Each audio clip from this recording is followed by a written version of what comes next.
Is he like an oversoul? Are there people that are basically like fractals of him that are incarnated?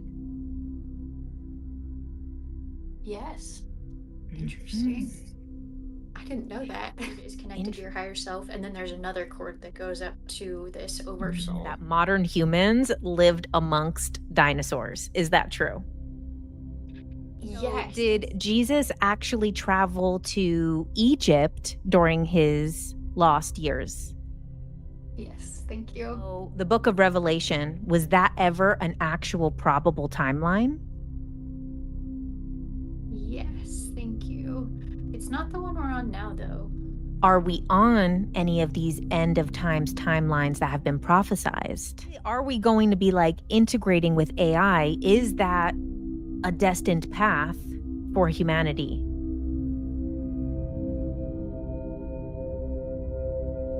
Ultra minds, ultra minds, ultra minds, ultra JK, ultra. Ultra minds, ultra minds, ultra minds, ultra JK, ultra. Hello, everybody, and welcome to Ultra Minds. Today, I have a super fun guest, and I know you guys recognize her from TikTok, Instagram, YouTube. We have Megan from Solar Glow, and she is also sometimes called the Dowsing Rod Girl. So, Megan, welcome. Thanks for having me. I'm so glad to be here. Me too. And, for those of you who don't know, we were actually at Monroe Institute together. So we got to spend a week together, which was so awesome. And one of the really cool things that happened was Megan actually found one of the facilitators' wedding rings. So he lost it while there. And then she was able to use one of the focus levels to help him find his wedding ring. So, I want to ask you a little bit about that. Like, how did that information come through? Did you see where it was? Were you told where it was? Were you led to it? Well, so the first thing before I even got into meditation and saw it, he said, "Yeah, I lost my wedding ring." And immediately I was like, "Oh, it's in the pool." And I was like, "Okay, I need to like go into meditation to like find this." So I go into the meditation, and the way I know it's in the pool is because I'm in the water looking up out through the water in the sky, and I'm like, "Oh, this is the pool. This is the deep end of the pool. I'm on this side of it." And that was how I knew. And I Oh saw my the ring like God. right there. Cool. It was almost like you were like from the ring's perspective. Yeah. So, when I had people submit questions today, just because I know, you do so many things answering questions, usually I don't take question submissions for people that I'm interviewing. But it was so interesting that people were most interested. It was a lot of the same type of questions about really your journey with the rods. So, a lot of people wanted to know, did you first make your kind of psychic connections through the rods and then like your clairvoyance and channeling came through? Or were you already able to connect through clairvoyance and channeling and then started using the rods? Good question. I think it kind of came hand in hand. So, I even got into spirituality because my mother-in-law is a Reiki master, and I basically had a Kundalini awakening. That was about the same time I downloaded TikTok. I actually found you and was like fangirling over your content while I was like going through this awakening. And I saw somebody else doing dowsing rods. So I was like, I'll try this. This will be like just part of my practice and spiritual development. And during that same time, I started taking a clairvoyance class. And so it all sort of developed together at the same time. I can't say that one came before the other necessarily, but the rods definitely were after I was like, oh, there's more to it than this. Oh my God, can you talk about your Kundalini awakening? Because people have some pretty crazy experiences with that. Yeah, I didn't know what I was expecting. So part of like the Reiki initiation is they go through these symbols and like plant them into your hands. I think she plants them into your head too. I don't quite remember. Um, but while she was doing this, I don't know what happened, but there was just like this ball of energy, and it started at my root chakra and it moved up my body, but it stopped at my heart.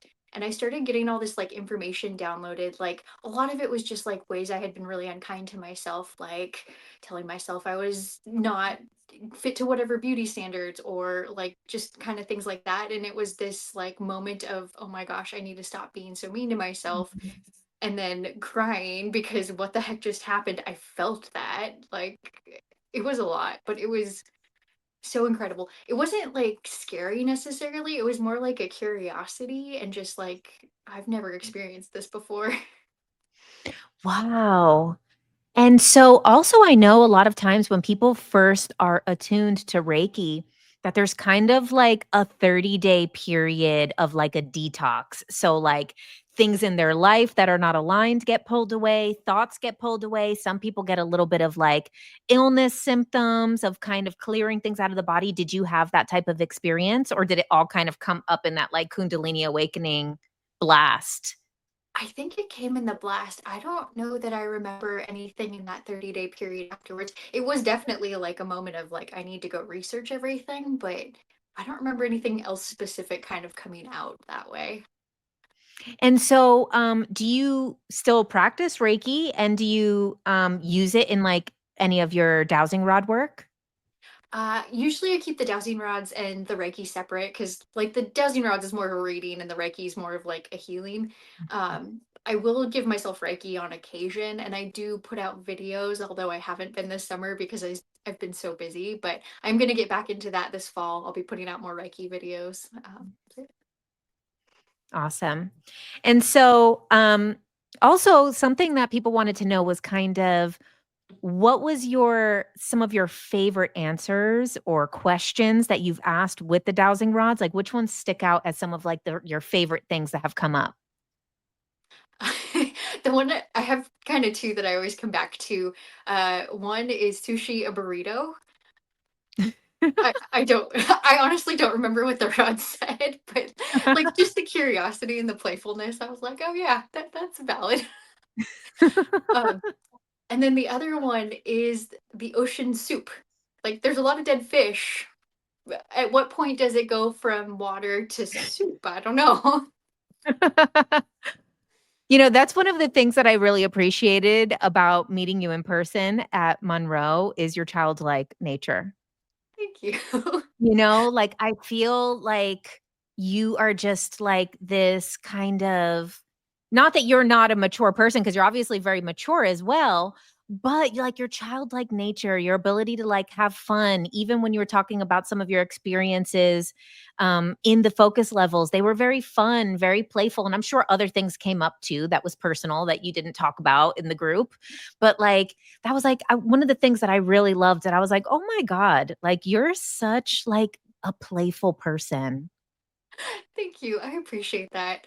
Uh, one of the things that we first did when we first got there was talk to the instructors. And Maya had come up to me and was like, "Why are you here?" And like others had kind of talked about how like they cried and like it was just this emotional release because suddenly there was space for that. And I was like, I'm just here for joy. And I felt like that was maybe part of my place in the group was to bring some lightheartedness, but Mhm. I don't know. Right. Maybe I'm Because reading. exactly, everybody had, their own sliver of unique essence that they brought into the group, you know, and everybody brought their kind of different really like an essence, like a soul essence of the energy of what they brought, and it's even hard to define what each was because it's, like, so uniquely each person. But, yeah, I would definitely say too that you brought this very, like, fun, joyful, very childlike, which is amazing, like, that's what comes up in so many spiritual messages, channelings, healings. When I do the hypnosis work, like, so many people's higher self is, like, telling them, like, "Play more, have more fun, do more things just for joy, stop taking life so seriously." So, it's like you already have that figured out. Oh, thank you. I feel like maybe in this space, maybe in other parts of my life, I'm a little too serious. Maybe this is Oh. where it comes out. I don't know. Wow, and that's the thing too, right, is that we also only see a part of a person in every setting, but also, you know, the way that you show up online, we only see a part of a person, and everybody is a whole person who's online, you know, and that's very easy for people who only consume content to forget that, like, this is a fully encompassed person with a whole life, with all different types of things going on, and a full range of emotion and experiences outside of what they share. Absolutely. It's so easy to forget. Right. Okay, let's see. Oh, okay. So one of the other things people wanted to know was really about like who you connect with when you're working with the rods and kind of do these different beings that you connect with, do they select who's coming through? Does it switch throughout a reading? It depends. So sometimes I'll set the intention of like who I want to talk to. So this past weekend when I was filming content, Archangel Metatron came through and I was like, okay, we can chat with you. That's fine. But then the next session I could feel him wanting to come through again. And I'm like, no, we've seen enough of you for today. So I was like, hey, Michael, are you willing to like come in? And so I have Archangel Michael as sort of my like default person I like to talk to. He's very fun, playful, lighthearted. He just is happy to sort of be in the spotlight that way. But then beyond that, sometimes it'll be directed based on what sort of questions I'm talking to. So I think I've done like sessions asking a lot about animals, and Cyranos is one of those entities that came through, and he was like very serious and like overpowering and just felt like a big energy. And so it sort of depends. And I've had like surprise guests. Like one time I was going through a line of questioning. I didn't know who I was talking to, but then we get to a question and it was about Anne Frank. And I was like, wait, is this who we're talking to? And the rods were like, yes. I'm like, okay. Wow. And so through one dowsing rod session, multiple people can come forward with answers. They can, yes. I tend to intend it for just one person, but sometimes I'll allow other folks to kind of come on and off the rods. There was a session recently where I don't remember if it was recorded or not, but I was talking to one entity and then I felt some grays come on. I was like, okay, we'll chat with you for a bit. And then they left and somebody else came back. So, The Greys have a very kind of I don't know if intrusive's the word, but it's very like when they come in hard, like we're here. yeah, you can't ignore us right now. So I have a lot of different questions about a lot of different things. So that's also why I ask if different things will come through. And then some of the questions, like we talked about at Monroe when we were on the hike together, I'm in a very kind of more paradoxical part of my spiritual journey. So maybe some of the questions might be a little hard to answer. So I tried to keep them very yes or no. Even if it's a little out of a yes or no, I'll kind of word it back to a yes or no. And then one other thing I want to ask too. So because the rods do yes or no, I know that you also do channeling. So you get more information beyond yes or no. What happens really when like something can't be defined by yes or no, or it's not that simple?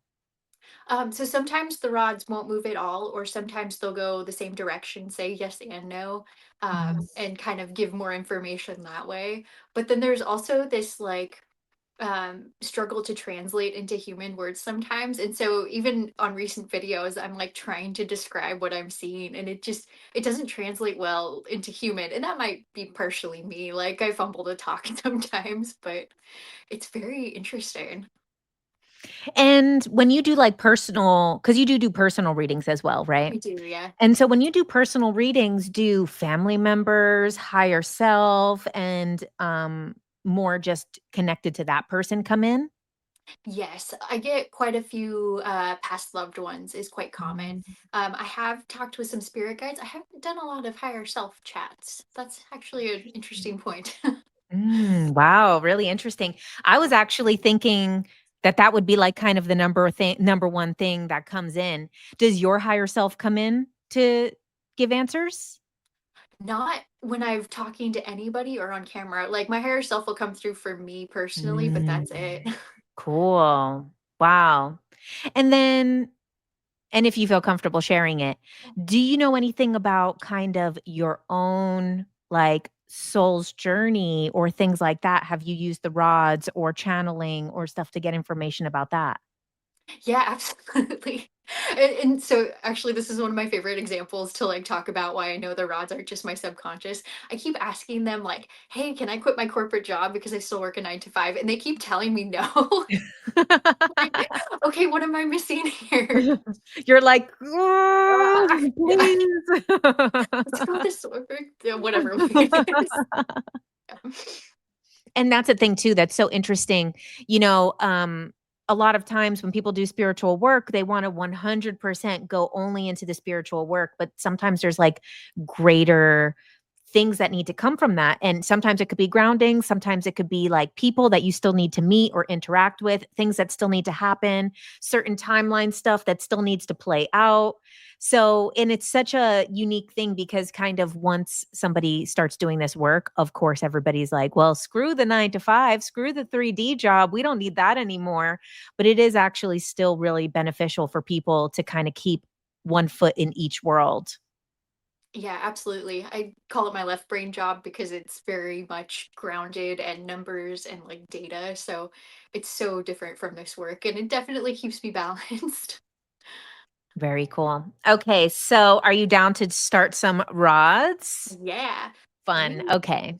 just see who we're chatting with first. If you're with me and willing to answer questions, could you cross the rods for yes? Thank you. Could you open wide for no? Thank you. Could you point to your energy? I think this is Michael. Yeah, he's here. Cool, because I have some questions for Michael. Excellent. He knew. I do feel very connected to Archangel Michael. It's really like something that has always come up for me in different and not even from a religious side, kind of that's just something that has come up for me for a long time now. And um, so one of the things that I have wondered actually about Archangel Michael is is he like an oversoul? Are there people that are basically like fractals of him that are incarnated? Yes. Mhm. Interesting. I didn't know that. Interesting. So that's something that kind of I've connected with a lot, and it's come through in a lot of different meditations that like there's many people on earth that are that he is an oversoul and people are fractals of him, which is why they feel connected. Now, I've wondered, is Jesus also an oversoul? Yes, thank you. Wow.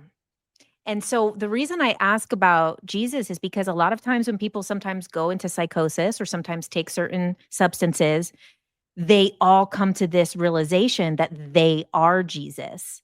Are those people that, because so many like thousands of people come to this realization. So when people go into this state, is this just, is it because they're a part of that oversoul? Sometimes, yes. Sometimes it looks like there is actually some psychosis that happens there, but not always. It looks like it's pretty individually based. Mm. Interesting. Whoa, that's so cool. And that's such like a good like validation for this thought that I've had because I see like sometimes people go into those states and they believe. So do some people think the reason that they're incarnated as Jesus is that like some type of like narcissistic thing that happens sometimes when they believe that they're Jesus reincarnated? Sometimes, yes. It's usually I hate to generalize because it like doesn't like there's no like always this or always that, but a lot of times the folks that are like walking around saying like I am Jesus reincarnated, that a lot of times is narcissism. Like most people that are grounded realize okay, this might be true, but I shouldn't go around saying this because of kind of this like Mhm. cultural human aspect to it. Yeah. Wow. Wow, that's very cool. Um, are some of these other religious figures oversouls as well? Like, say, for example, Buddha. Is Buddha an oversoul? Yes. He brings up Metatron too. Very Interesting. cool. And so I feel like there's some confusion around oversouls. So, like, I know this isn't a yes or no question, so maybe we can break it down into numbers, but like, how big is an oversoul? Is it like 100 people? Thousands. Thousands? Yeah. I don't think millions. Hundreds of thousands, even? Yeah. Mm. Some are bigger than others. I'm seeing like some of those ancient Egyptian kind of gods. They tend to have fewer, but they're there. Wow. And so, and I know this is not a yes or no question. I don't know if you can get an answer on it, but like, how does something become an oversoul? Like, can like someone like Jesus who was incarnated here then become an oversoul? I want to say it's part of ascension, Mm. but it's not quite that linear. Like being able to kind of reach some of these higher realms is part of it, but there's also like this decision process that goes into it. So it's like even if you raise your vibration high, that doesn't necessarily mean that that always happens. There's something else to it. Oh. Oh, so for example, the oversoul that is Jesus, a part of it incarnated, it didn't become the oversoul after. It was already one oversoul, and that's like one figure that was very monumental in that oversoul? Kind of. I It's know, getting I into have very time. crazy questions. No, no, no. It's good. It's like getting into time. So yes, it's always been that way, but it also feels like there was like this sort of evolution process to get there, and like trying to reconcile those two things doesn't make sense, like human wise. I don't know if I don't know if I'm communicating Right, that no, I well. think it's I mean, exactly, we're asking something that is really outside of this understanding of how we live. Yes. Okay. And so when are we like getting are we close to people from other oversouls too? Or do a lot of our interactions happen to people from the same oversoul? Yeah. Thank you. Interesting. Okay.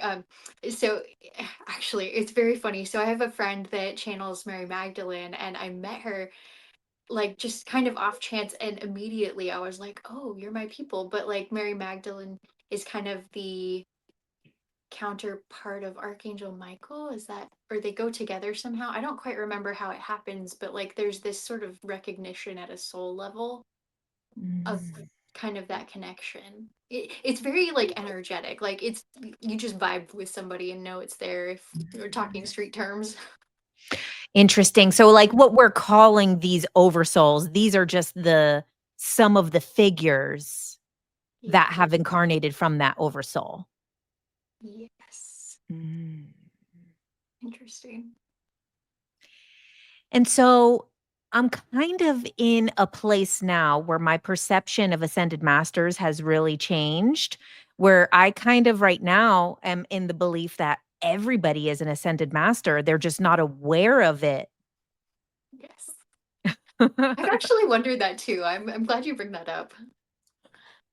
And so, one of the things that I kind of don't like about the ascended master topic is that people then really prop up these people as separate than them, but we're all part of these same oversouls and we're all ascended masters, just maybe not aware yet.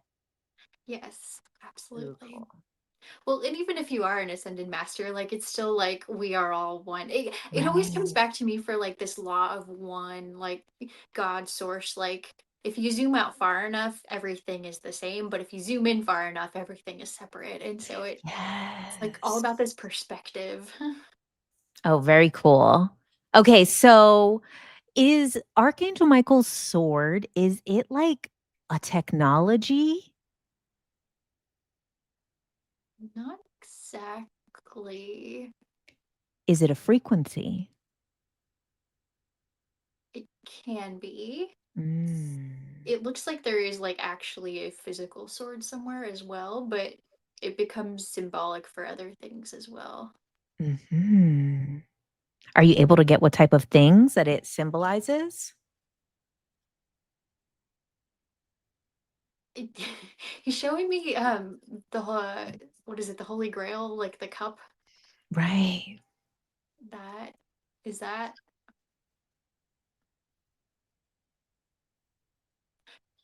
There's something more to this. I'm not quite sure what it is. Like the sword and the cup are the same, but not. Okay. So these things are symbols of okay, symbols of Yes. something? It's giving like egregore energy. Like people put so much stock into it that it sort of becomes its own thing. Like on its Wow. own, it's powerful, but it's sort of built up from that as well. Yeah. Wow. And so also kind of back on that oversoul topic, are we able to know kind of how many oversouls like have incarnations on Earth? Like basically if there's these big groups, how many of them? Yes. He's showing me, like, if you look at clouds in the sky, as far as the eye can see, is how many. Oh, wow. So there's a lot of oversouls. Yes. Okay. Okay, so and then I have my own belief on this, but just want to confirm is like, is the higher self different than the oversoul? Yes, but they're connected. It's like a very slow yes. So it's showing me, like, I don't know if you've heard about like the silver cord when like astral projecting, but it's like that Mhm. cord is connected to your higher self, and then there's another cord that goes up to this Mm, oversoul. beautiful. Yeah. Okay. And is our higher self individually just us, or is that higher self for multiple souls? He's like, yes and no. Um, it So you can have like the same higher self go to multiple souls, but that feels like a very rare thing to happen. And it sort of Mm, gets into this like twin flame energy that, yeah, it's not my favorite concept. Uh, okay. it can happen, like anything's possible, but it's like an exceedingly rare thing to occur. Mhm. And so I have my own beliefs about twin flames. Since that came up, is the twin flame concept misunderstood in the community? Yes, and he's saying even Megan misunderstands it, which is probably fair. Um, Wow, catch a stray. right. I love it. I know. I feel like Michael is like he already knew what he was getting into by the questions I was going to be asking today. Totally. It's like I'm here for it. It's good. Okay, so one of my beliefs that came to me in a meditation was that these kind of concept of 4 archangels, obviously there's more, but that these 4 archangels are almost like the 4 elements and that they kind of create or hold physical reality. So is that true? Yes, in a way. It's giving like Matrix vibes. Like, Mhm. yes. Mostly yes. But also no. Because there's also like this, like, we create our own reality. Mhm. And so where one concept ends and the other begins is sort of nebulous. Uh, but for all intents and purposes, yes. Mhm. And now, like the concept of, like, say, guardian angels, are guardian angels actual entities or are they kind of projections of our higher self? They're actually entities. A lot of times it ends up being past loved ones as guardian angels, but there's like other things that come through too. So, dragons are quite common, past pets, just general like dog cat energy is quite common. Mm, Um, but then there's also like the archangels acting in that sort of guardian angel frequency as well. mhm. So it's funny you bring up dragons because I have a whole bunch of dragon questions. Oh, excellent. I love it. So, did dragons exist as a physical species on Earth at one point? Oh, yes. Thank you. Do they currently still exist in another dimension here on Earth?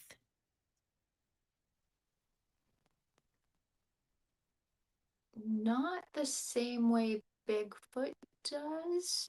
Ah. Um, of course, there's like the kimono dragons and like the sea dragons. But like the bigger ones, they don't look like they're around really. There might be a couple on a hidden island somewhere, but it's not going to bring back the dragons of the 100 or 500 years ago. Yeah. And so these, depictions of dragons in, ancient lore from all around the world, were those people interacting with them physically or interdimensionally? Physically. Whoa. Definitely physically. Oh. It's not a yes or no question, but what happened to the dragons?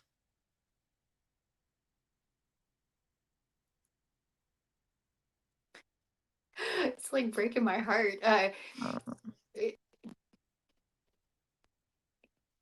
it's they weren't hunted by humans. It more just became that life was unsustainable, so like an extinction type of thing happened, and people just sort of forgot about them. It, mm. like partially climate, partially like food, and just humans. Yeah. Are they connected to dinosaurs? Oh yes. They're like the part of the dinosaur hangover. Like um just me, Megan, talking like chickens are totally dinosaurs. Have you seen their feet? So there's like still like pieces of that hanging around. So I think it's just in the slow. Okay, so when we were at Monroe Institute, one of the things that Joe McMoneagle talked about was that modern humans lived amongst dinosaurs. Is that true? Yes, and side anecdote. So I had actually gotten this during a dowsing rod session as a picture in my head, like months ago before he ever talked about it, before I knew it was a thing, and I was really confused by it. So him saying that was like the most wild validation I've ever had. Right, because he said that there was this bone that has human gnaw marks and a spear into a triceratops leg. Yeah. I actually went and Wow. bought the book too. They have a drawing of it. I haven't seen the actual picture yet, but it's a thick Wow. book. Oh my gosh. Okay, so let's see. I have so many questions about different things. Yeah. So, okay, let's talk a little bit about Jesus. So, well, first, there was a channeled message from Pleiadians in the book Bringers of the Dawn, where they claimed that a lot of events on this planet are not real physical events, that they are actually like holographic inserts. So that basically, like, something puts a holographic event into our reality. Okay. So, like, there is really holographic inserts. Some events are not real events. Kind of, yes. Yeah. Yeah.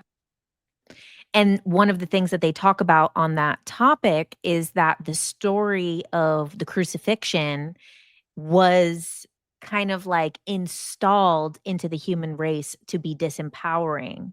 Is that true? Um, Partially, it doesn't feel like a disempowerment event. So, seeing if it comes through now. What I've gotten on the crucifixion before is like he never actually died on the cross. He went into like a coma. Mhm. Um, but the intentions behind sharing that story widely does feel like a fear-based motivation. Did it actually happen physically? Yes. So what I'm kind of seeing with this holograph is it's kind of where does real end and fake Mhm. begin? Because kind of if you go back to this perspective, like if you zoom out far enough, like it's all a matrix, it's all like we create and those sort of things. But at the same time, I'm like here in the flesh and blood and like Right. where does Mm. it kind of becomes like this mind bending thing that I don't know quite how to describe. And so I always struggle with like those questions of what is real. Mm. I love that because I'm very in those paradoxal teachings. So I feel like most of those types of very true answers are true in both sides. So that's actually, I think, what comes through as truth because nothing is really just one. You know, in the Kabbalion, they say if you're certain about something, it means you only have half the information. Yes, exactly. The more I see, the less I know. Yet, my Like the favorite mantra. quote. Yeah. Mhm. Okay, so did Jesus actually travel to Egypt during his lost years? Yes, thank you. Did he really travel to India? Yes, thank you. And does Mary Magdalene actually carry the bloodline of Jesus? Did she carry it? Was there a child? Yes, thank you. Okay, so more biblical stuff. So the book of Revelation, was that ever an actual probable timeline? Yes, thank you. It's not the one we're on now, though. Mhm. Yeah. And how about Nostradamus, the stuff that he tapped into? Was that a probable timeline? Yes. Are we on any of these end of times timelines that have been prophesized? No. Like, there's still like events that like depending on how you look at them could be fear inducing. Like one of the things Joe McMongol talked about was how there will be a lot less humans in the future. That is still probable. It doesn't necessarily mean extinction though. Mhm. Yeah. And like we've been through this before. Yeah. Cool. Okay, so this Antichrist concept, Yeah. is this a person? He's not gonna tell me. Oh my God. It feels like both yes and no. Is that okay? Okay. Keep It's going. giving my TikTok viral thing where I wouldn't tell anybody about the Antichrist either. I was like, I'm not gonna say it. I'm like, um, is there an aspect of this Antichrist that is a collective consciousness? Yes, definitely. Mhm. And is that kind of timeline probable to play out, or have we shifted from that?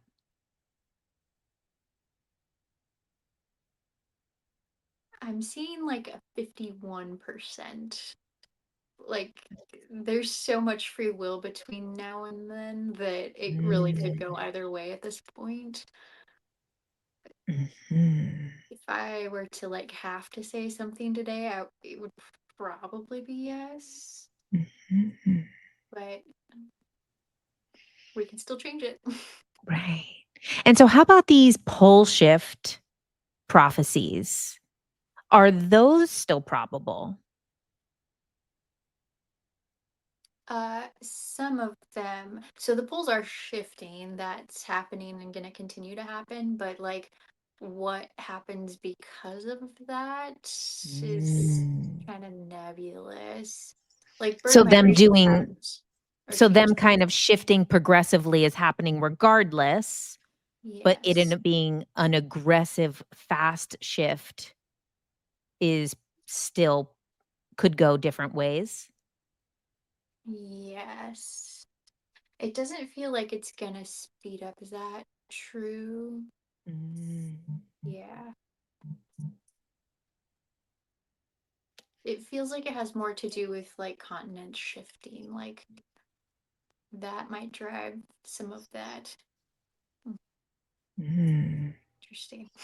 Cool. Okay, so a lot of channeled messages, it comes up in some Pleiadian stuff, like from by Barbara Marciniak. It also comes up in Conversations with God. A lot of different places have talked about the matriarchal societies that used to exist. Was there matriarchal societies in the past? Yes, thank you. Now, a lot of these channeled messages say that these matriarchal societies are not what we thought they were, that they actually did take advantage of men and put them as inferior, and that this is like a karmic shift coming back where then the patriarchal happened. Were these matriarchal societies kind of diminishing men, putting them as less than? Some yes and some no. So like they're showing me Atlantis, and that doesn't feel like there was kind of that imbalance there. But like ancient Egypt had some of that happening. Um, I wouldn't necessarily like call it karmic balancing. It's almost like, well, I guess maybe it's the karma word that we're getting hung up Mm. on, but like there's always sort of this pendulum shift, or maybe it's the circle, the loop. It always sort of comes back around to itself at some point. And so we're starting to swing away from the patriarchy, but we've got a long ways to go before it ever gets to the point of toxic femininity. Mm. So Aleister Crowley had talked about these kind of eons. So he said there was an eon of Isis, which was a matriarchal society world, and then there was an eon of Osiris, which was patriarchal. And he said that we would eventually come to the eon of Horus, which is like the child of both, which is more the self, the individual, less polarity. Is that true? Yes. Interesting. Are the Mhm. No, I was gonna say it feels less human. Like it feels very Mm. like I want to say androgynous, but that's not quite the right word. Like some of the beauty of the polarity is lost in this, and it feels Ah, like bland. wow. And so is that why we kind of see these alien species a lot of time as androgynous, where we can't tell whether they're male or female? Yes. Mm. Interesting. This is fascinating. Um, so is there collective healing that is happening? Because it appears that there is collective healing happening between feminine and masculine. Yes, absolutely. And some of the gender stuff that is coming up, is this kind of part of that clearing? Some of the gender, discussions, issues? Um, we're going with partially yes. It feels like a lot of that is like internal shadow work that people are doing on a public stage. Ooh, wow. Interesting. So, something that had come up in one of my hypnosis sessions was around things like endometriosis, PCOS, these, female hormonal issues. One of the people said their higher self said that this is also clearing feminine traumas and feminine things on this planet. Does that happen sometimes? Yes. Mhm. You know, it's fascinating you ask about this because in the session I just released a couple days ago, I was asking about endometriosis. And one of the things that had come through was um, like, it's not necessarily like a karmic thing. Like, there's some sort of evolution here happening so that there's fewer babies made. But I'm gonna screw up how he said it before.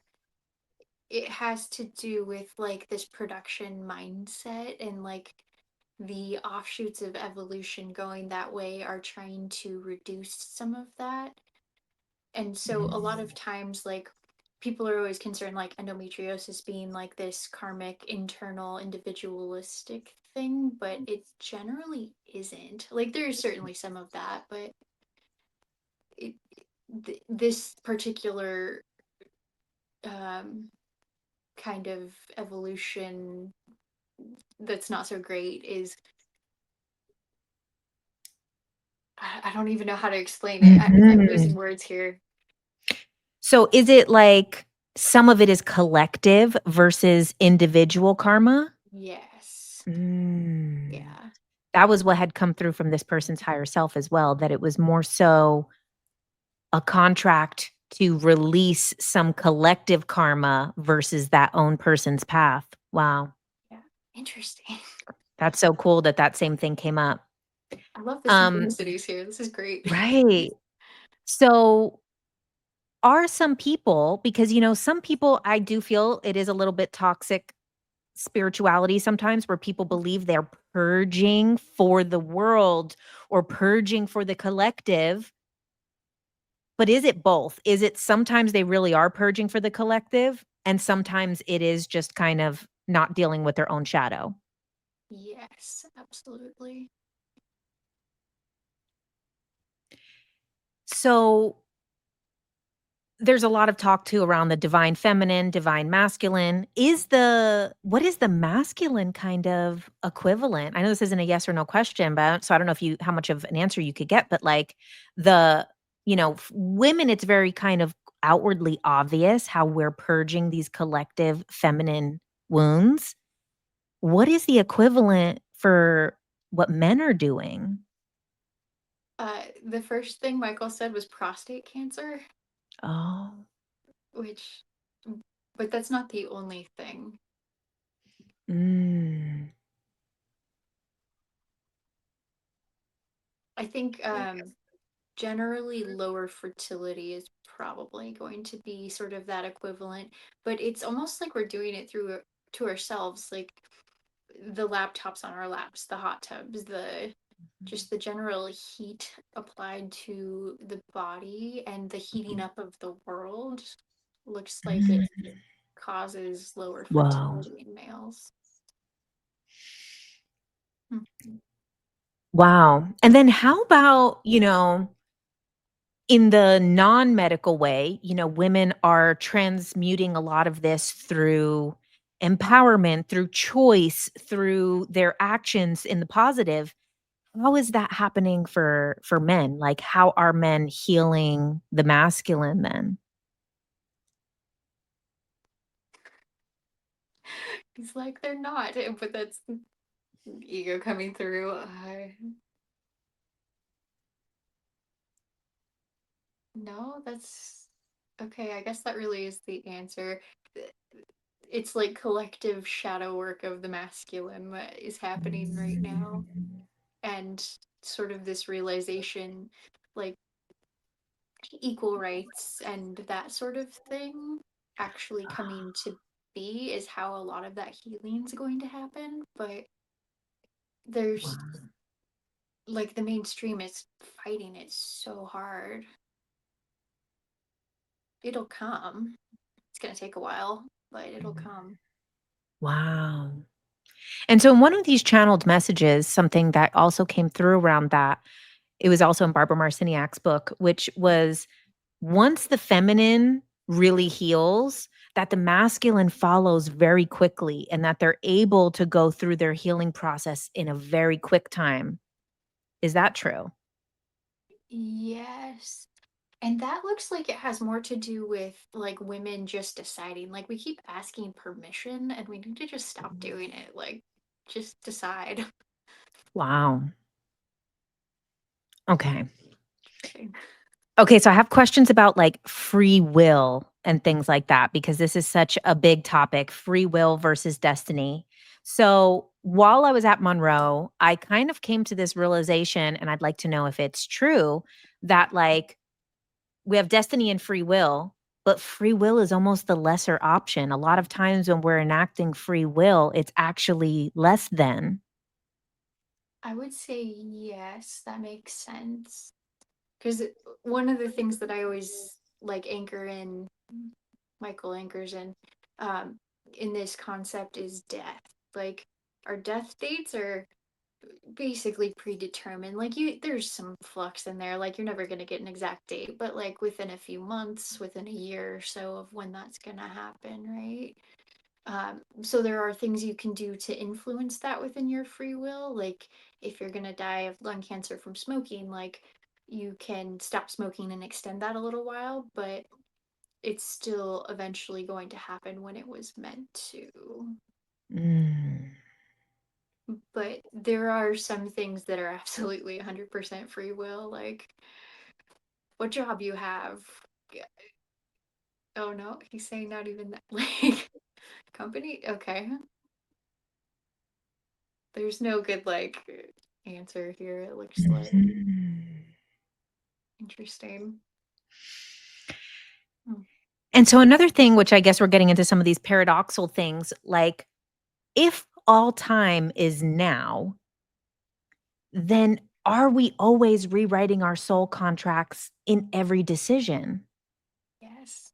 Because there's a lot of talk around this predetermination, but if we change and shift, there's no such thing as predetermination because we're writing the soul contract in the moment. Mhm. Yeah. And can free will collapse a larger collective timeline? If enough people agree, yes. Mm. Interesting. Are there any mistakes in free will, or is it all yeah, are there any mistakes with free will?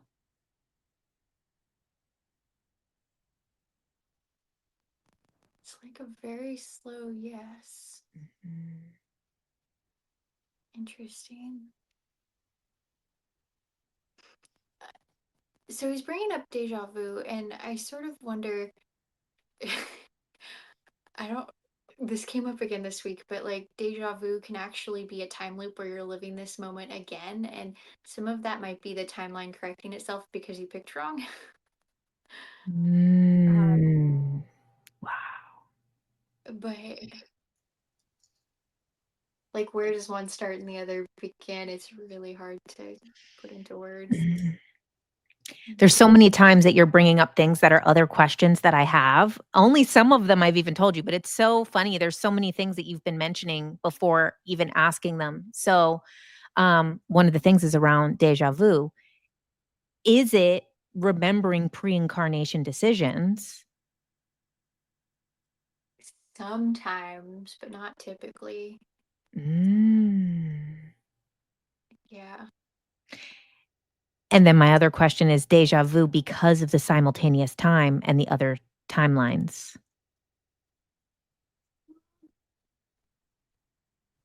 Yes.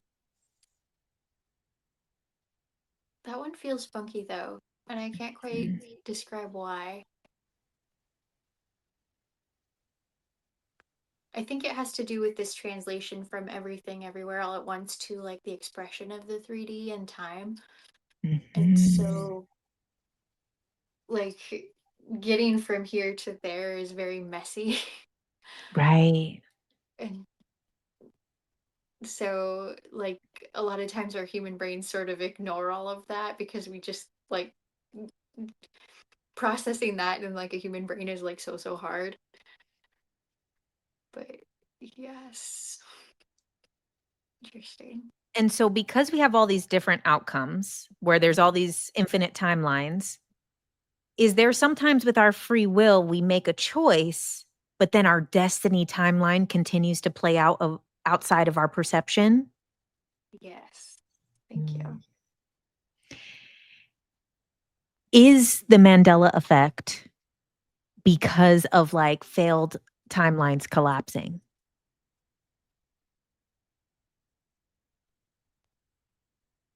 Partially, yes. It's not so much collapse though. He doesn't like that word for some reason. Mhm. It's because it's almost as if like sometimes timelines can merge, but they were sort of intended to do it that way, but then they can diverge again. And so sometimes it actually becomes like this collective timeline jump. Um, but sometimes like that collective isn't necessarily everybody, which is why you get the Mandela effects of two different memories of people. And so sometimes groups will jump, sometimes individuals will jump. But you can switch timelines. It just it's a little bit hard because of that translation issue and your brain wanting to make things continuous and neat and fit into a box. Yeah. But like collapse, it sort of implies finality, like merging, but then they still can diverge. Interesting. And I wonder if that has something to do with like these destiny events. Like maybe that destiny event brings all the timelines back together right in that one spot just for that moment, only for them to diverge again as you come to the. Wow. So in also that same Barbara Marciniak channelings, she talks about primary events. So she says there are these certain events that affect every single person on Earth. And this is really how kind of you can steer timelines on a collective level. So like, are these primary events similar to what you're describing as kind of these destined big events that affect everybody? Yes. He's bringing up CERN, Mm-hmm. and that might have been one of them. Interesting. Well, it's very interesting because CERN did also invent the internet. One of their employees invented the internet, which is another massive primary event that impacted the whole entire thing. So there's multiple things that they've done. I had no idea. It's really crazy that there's more than just smashing atoms that they've done that has impacted the whole planet. I always thought for some reason like the CIA or NSA or something invented the internet. I had no idea. Well, I'm sure it was some guy that worked at CERN. Who knows what else these connections are? I'm sure they're like multiply employed or switching agencies, whatever they do. Right. Yeah. Okay, so is Earth like what we believe to be a planet? Like, is what science says about planets, is that what planets are?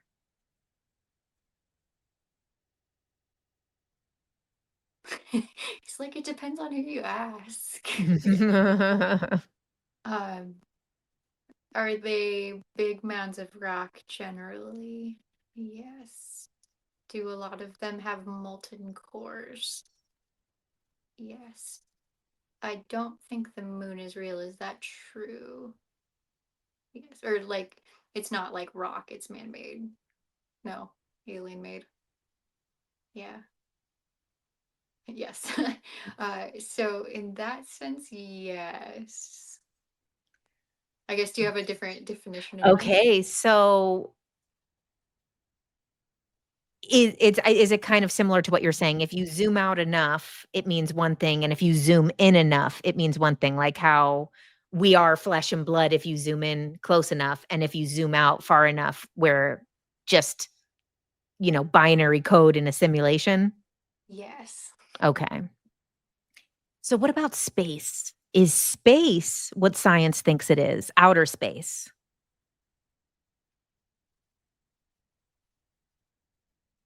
He's saying not exactly. It it has to do with the fact that like science is very focused on materialism and hasn't quite understood like this energy exchange, like telepathy, like talking to Archangel Michael. Um, so there's a lot of that kind of thing in space, and science is very blind to that. Mm, it, wow.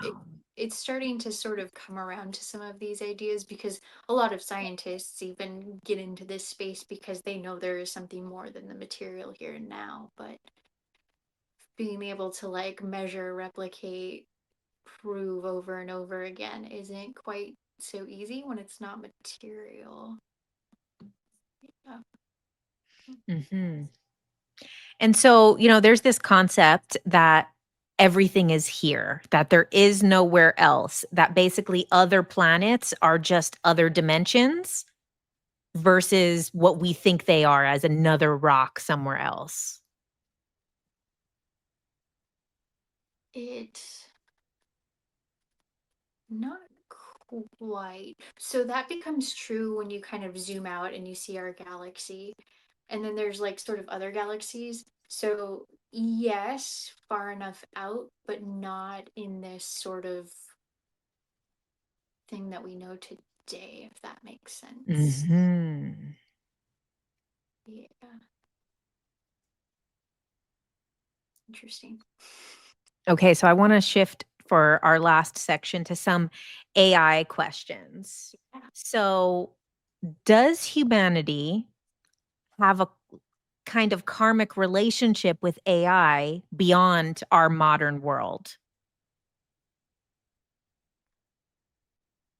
Yes and no.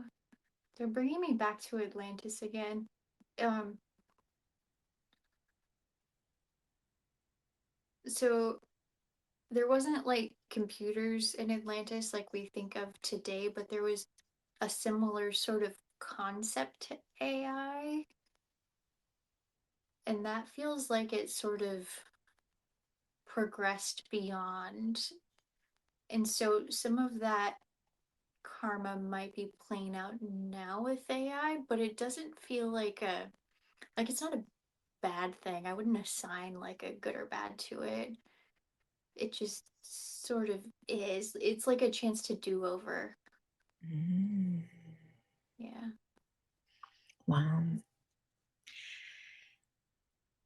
Is does non-physical consciousness go into AI sometimes and answer through AI? Yes, but I do want to give my disclaimer. AI psychosis is on the rise right now. Please be careful about believing that you're always chatting with your spirit guide in AI. Mhm. It's a very real thing, and like we got to stay grounded in the human body. Like, Right. And I think it would be similar to, say, tarot cards or something else. It's another tool. yes, absolutely. Mhm. And are we going to be, like, integrating with AI? Is that a destined path for humanity?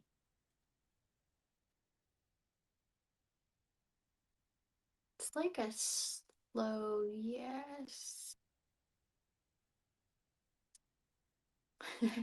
it, it it feels like it should be a stronger answer than that because it does feel like a destiny type event, but we're still sort of just grappling with the terms of what AI means, and so a lot of people aren't willing to accept that yet. So it doesn't feel like it is as Mm. strong as it should be. Is this simulation that we live in kind of fall under the definition of AI?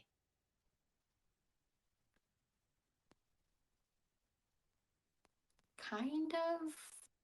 Like there's no human behind it that programmed the binary into a large language model or whatever.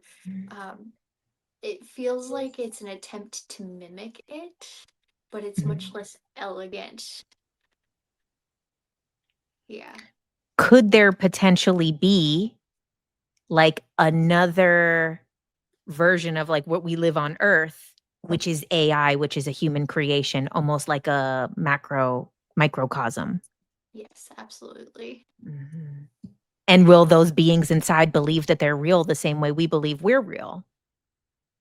Yes. Wow. This hologram that we live inside of, was it programmed by another species similar to us? Like, is this a pattern playing out?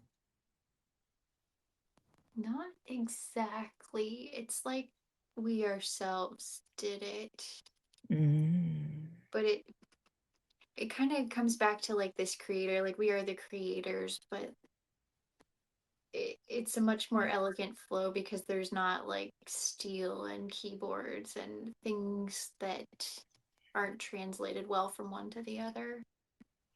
Mhm. It's almost like the coming from the 5D down to the 3D, like translating spiritual concepts into words. It sort of feels like that sort of transition. Like it doesn't, it's hard to get one to the other, but Mhm. it's synonymous that way. Okay, so one thing that I've been thinking about since we talked with Joe McMoneagle and he was talking about like remote viewing the future, we don't have the full context to understand what's being seen. Is there some of these spiritual channelings that are talking about 5D, non-physical Earth, light bodies? Is there any way that they were seeing virtual reality? Interesting. Yes. So this kind of evolution that they were seeing that we would in the 2030s have non-physical bodies, was it that they didn't have the context to understand the technology we were going to have? Mm-hmm. Wow. Interesting. Wow. It's a good one. Yeah. Like, damn. Because ever since he said that, I was like, oh my God, that's probably what they were seeing when they were all seeing 5D in 2030. Because I'm like, obviously, we're not all going to just buzz off the planet and be non physical light bodies in like 5 years. You Yeah. know? No, humanity will be here a lot longer than that. Right. So they're kind of seeing this other version of Earth, either virtual reality, AI, this internet type of non-physical communication that we're doing. It feels like Michael keeps bugging in my ear.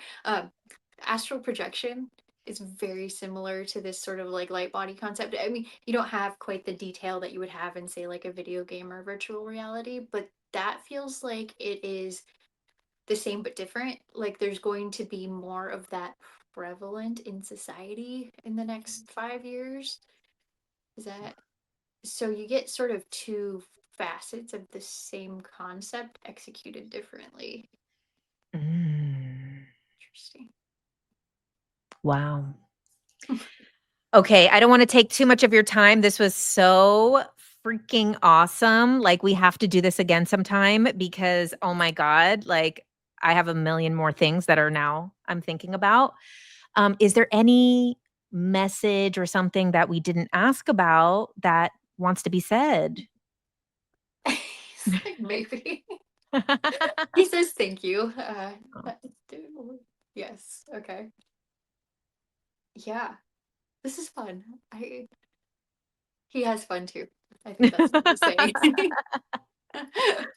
Oh, I love that so much. Oh my God, Megan, thank you. This was like beyond fun. This was so good. Such like cool things. Like now I'm going to start having like a little list. I'm going to be like things to ask Megan's dowsing rods. I'm going to have like a list on my desk that I'm going to be working on until our next time doing this. I love it. Let's do it. Yes, please. So thank you for coming on, being willing to do this. And it was so like such a pleasure meeting you at Monroe Institute. I'm so glad that we got to connect and I hope we get to hang out, see each other, maybe at Conscious Life Expo. I don't know if you're coming this Yeah, I'll be there. year. I'll be there in Awesome. February. So I should be going. I will probably be there. So we'll have to hang out then and then maybe somewhere else, wherever we cross paths again. Absolutely. Oh, thank you so much. Do you have anything coming up that you would like people to check out or any of your offerings? Nothing. I guess YouTube is kind of the place to find me. Instagram, TikTok, all of the socials. Otherwise, I'll be at Conscious Life Expo in February, and I hope to see you guys there. Awesome. Thanks for listening to Ultra Minds with JK Ultra, where every Thursday we come out with a new interview interviewing some of the greatest minds in spirituality, consciousness, aliens, conspiracies, astrology, and so much more. And make sure you check out my Tuesday Night Live every Tuesday night where I do a live stream and we do a Q&A and we go a deep dive into topics like the simulation theory, shadow work, spiritual bypassing, spiritual gurus turned cult leaders, aliens, my own experiences, and so much more. So make sure you subscribe, put on notifications, and if you would like to support my work, you can also become a subscriber to my Substack, which is $11 a month at jennifercarmody.substack.com. And once a month for our paid subscribers, we do a live event where we do a group hypnosis, a group meditation, or a group manifestation exercise. And thank you so much. Make sure that you subscribe, comment, do all the things, all the YouTube stuff.